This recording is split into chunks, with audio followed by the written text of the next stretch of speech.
سلام، من فلورم. امیدوارم که حال همه شما خوب باشه. امروز میخوام براتون فسنجون درست بکنم که یکی از غذاهای شمالیه. معمولا شمال اینو با مرغابی درست میکنن، با مرغ هم درست میشه.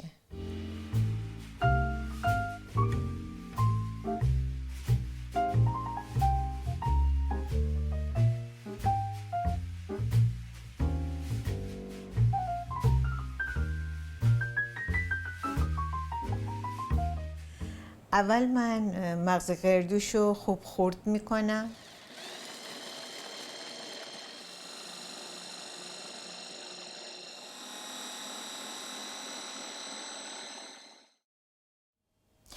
بعد از اینکه مغز گردومو خرد کردم میریزم توی قابلمه. بعد رب و نمک فلفل رو بهش اضافه میکنم. این مغز گردو رو حدود 1 ساعت تا 1 ساعت و نیم میذارم روی گاز بپزه. اول حرارتش رو زیاد میکنم، بعد حرارتش رو پایین میکنم و هر 10 دقیقه تا 1 ربع یک کمی آب سرد بهش اضافه میکنم که روغن مغز گردو نشون داده بشه. بعد از اون من مرغ و شکر و زعفرون بهش اضافه میکنم. برای نیم ساعت دیگه میپزه و حدود کلاً 2 ساعت طول میکشه که این فسنجون آماده بشه. من یه مقداری کته گذاشتم، همزمان با فسنجونم کته منم آماده میشه. اول من مغز گردومو میریزم. حالا رب انارمو میریزم.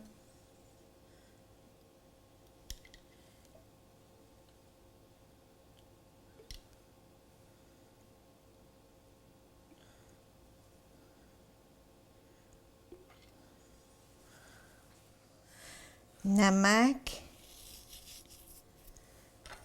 فلفل و آبشو میریزم.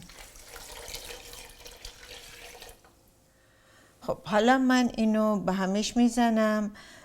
اگر ربش میبینم بعدن کم بود اضافه میکنم و اینو میذارم بجوشه. با جوش که اومد بعد حرارتش رو پایین میکنم که حدود 1 ساعت 1 ساعت و نیم قشنگ روغنش در بیاد. حالا به این مرحله که رسید من یک کمی آب سرد میریزم، خیلی کم، و میذارم درشو میذارم و حرارتشو میکنم لو برای 1 ساعت تا حدود 1 ساعت و نیم.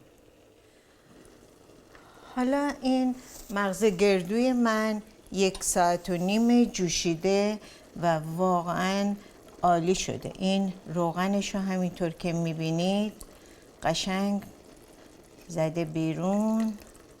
حالا من یک کمی میچشم تا ببینم چطور شده تستش. ترشی این فسنجون بستگی به ربش داره. بعضی از ربا خیلی ترشه و بعضی ها ترش و شیرینه. من الان 1 قاشق غذاخوری بهش شکر اضافه میکنم و این فسنجون ما ترش و شیرین میشه.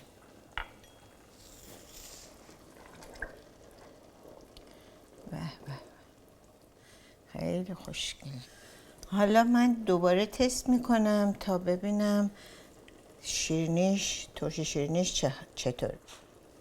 خیلی عالی شده. حالا برای طعمش من 1 کمی از این زعفرون آب شده بهش اضافه میکنم.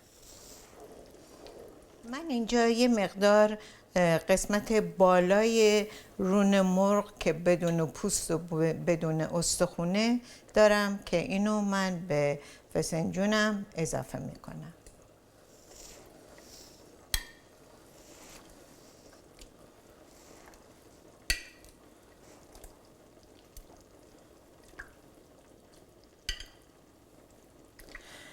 خب این حدود نیم ساعت طول میکشه تا کاملا آماده بشه.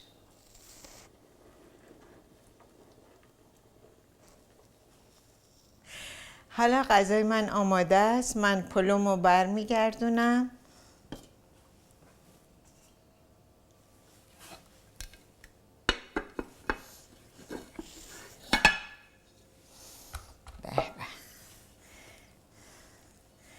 حالا من فسنجونم رو توی دیس میریزم. به به به چه فسنجونیش.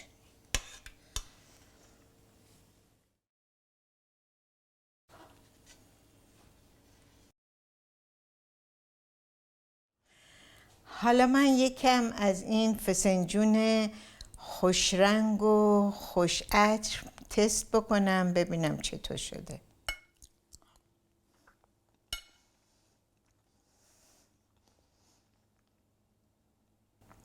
فوق‌العاده خوشمزه است. سپاسگزارم که برنامه امروز من تماشا کردید. امیدوارم که لذت برده باشید. به امید دیدار تا برنامه آینده.